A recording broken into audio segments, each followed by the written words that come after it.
Hello friends, आज हम discuss करेंगे लैटिमर डायग्राम्स के बारे में। देखिए, इन डायग्राम्स का यूज़ पोटेंशियल डेटा को रिप्रेजेंट करने के लिए किया जाता है।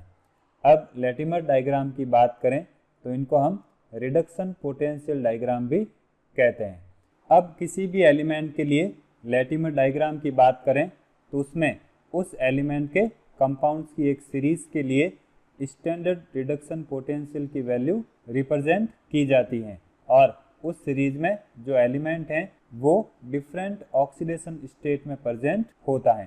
अब लैटिमर डायग्राम में डिफरेंट स्पीसीज की बात करें तो उनके बीच में एक एरो बनाई जाती है और उस एरो पर दो एडजेसेंट स्पीसीज के लिए ई नॉट की वैल्यू लिखी जाती है। अब किसी स्पीसीज में कंसर्न एलिमेंट की जो ऑक्सीडेशन स्टेट होती हैं उसको उस स्पीसीज के नीचे ही लिखा जाता है। अब ऐसी स्पीसीज जो हाईएस्ट ऑक्सीडेशन स्टेट शो करती हैं उनको हमेशा लेफ्ट साइड में लिखते हैं और ऐसी स्पीसीज जो लोवेस्ट ऑक्सीडेशन स्टेट शो करती हैं उनको राइट साइड में लिखा जाता है।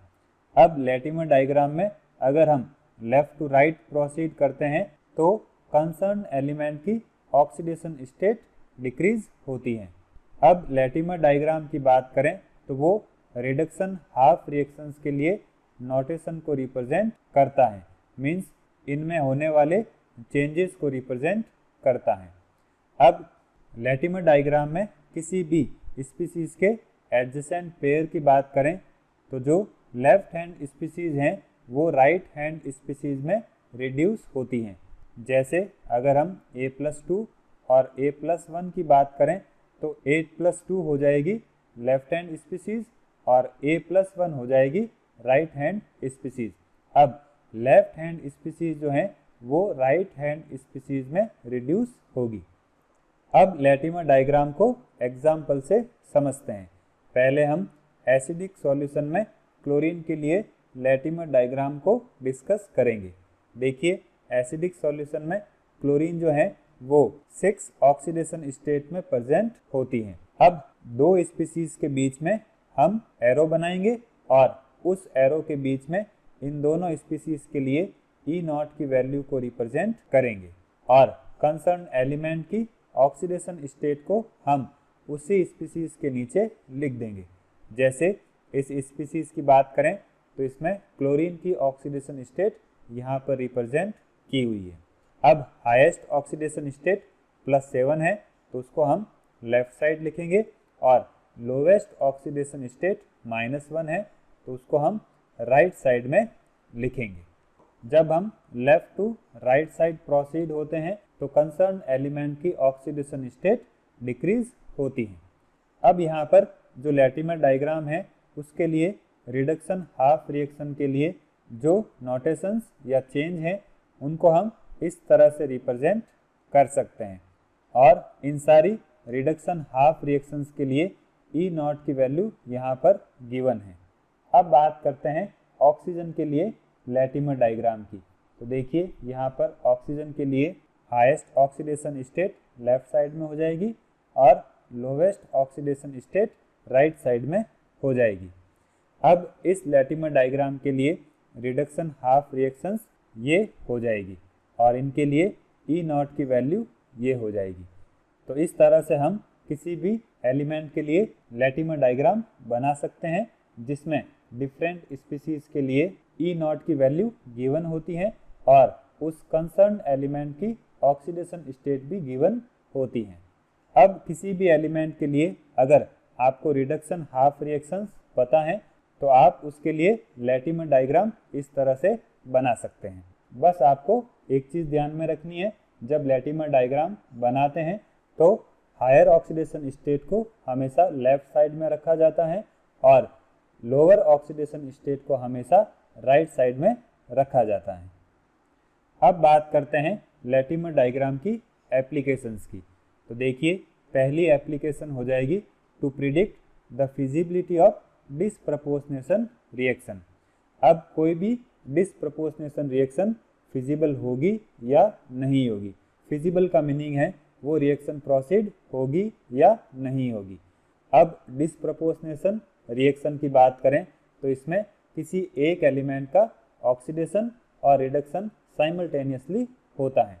अब इसको समझने के लिए हम एक मेटल M के लिए लैटिमर डायग्राम को कंसीडर करेंगे।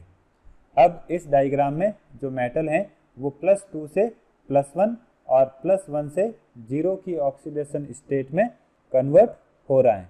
अब लैटिमर डायग्राम की हेल्प से हम यहाँ पर प्रेडिक्ट कर सकते हैं कि जो M+1 है वो M+2 और M0 में डिसप्रपोर्शनेट होगा या नहीं होगा।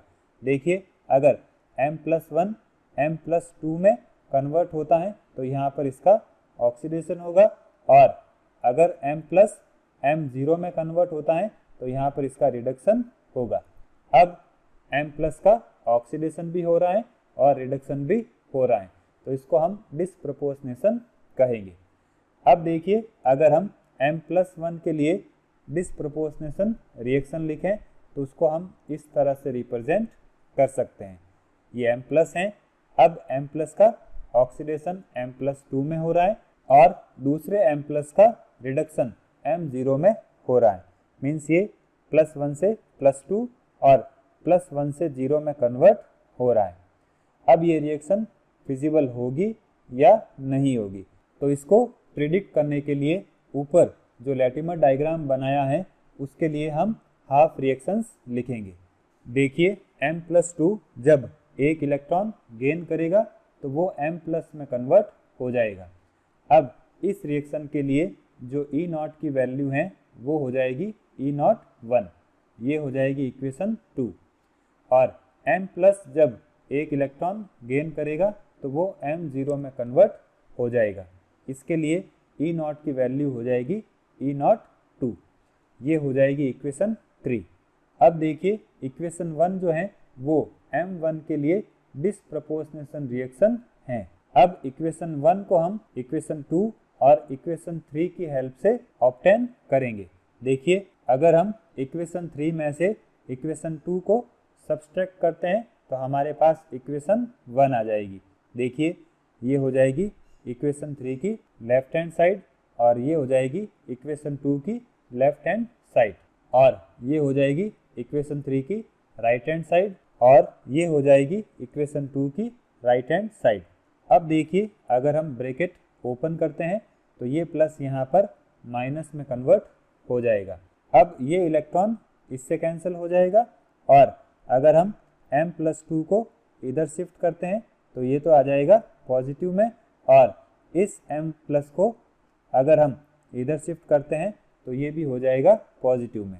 तो एक M+ ये हो गया और एक हो गया इधर से जो शिफ्ट किया है, तो यहाँ पर आ जाएगा 2M+, और इधर हो जाएगा M0+ M2+।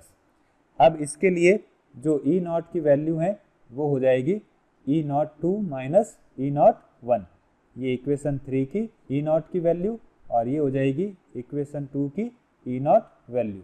तो इस तरह से हमारे पास इक्वेशन 4 आ जाएगी जो कि इक्वेशन 1 के सिमिलर होती है। अब देखिए, इक्वेशन 4 कब फिजिबल होगी, तो उसके लिए हमें इस इक्वेशन की E0 की वैल्यू देखनी होगी। अगर इस E0 की वैल्यू पॉजिटिव आती है तो इसका मीनिंग होगा ये रिएक्शन फिजिबल होगी, और अगर E0 की वैल्यू नेगेटिव आती है तो ये रिएक्शन फिजिबल नहीं होगी। अब देखिए, E0 या E02 माइनस E01 की वैल्यू पॉजिटिव कब होगी, जब E02 की वैल्यू E01 से ज़्यादा होगी, या इस कपल के लिए जो E0 की वैल्यू है वो इस कपल के E0 की वैल्यू से ज़्यादा हो। अब देखिए, इस डिस्कशन का कंक्लूजन क्या निकलता है। अगर किसी स्पीसीज के राइट साइड वाली स्पीसीज के लिए E0 की वैल्यू अगर इस स्पीसीज के लेफ्ट साइड वाले स्पीसीज की E0 की वैल्यू से ज़्यादा होती है तो उस केस में इस स्पीसीज का डिस्प्रपोर्शनेशन हो सकता है। मीन्स बी की जो E0 की वैल्यू है वो अगर सी की E0 की वैल्यू से ज़्यादा होती है तो ए का डिस्प्रपोर्शनेशन इजीली हो जाएगा। अब बात करते हैं सेकंड एप्लीकेशन की।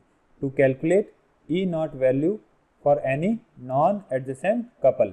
देखिए, अगर हम लैटिमर डायग्राम की बात करें तो एडजेसेंट स्पीसीज के लिए जो ई नॉट की वैल्यू है वो लैटिमर डायग्राम में रिप्रेजेंट की हुई होती हैं, लेकिन नॉन एडजेसेंट कपल या स्पीसीज के लिए हम ई नॉट की वैल्यू कैसे फाइंड आउट करेंगे, तो उसके लिए हम एक एग्जाम्पल को डिस्कस करेंगे।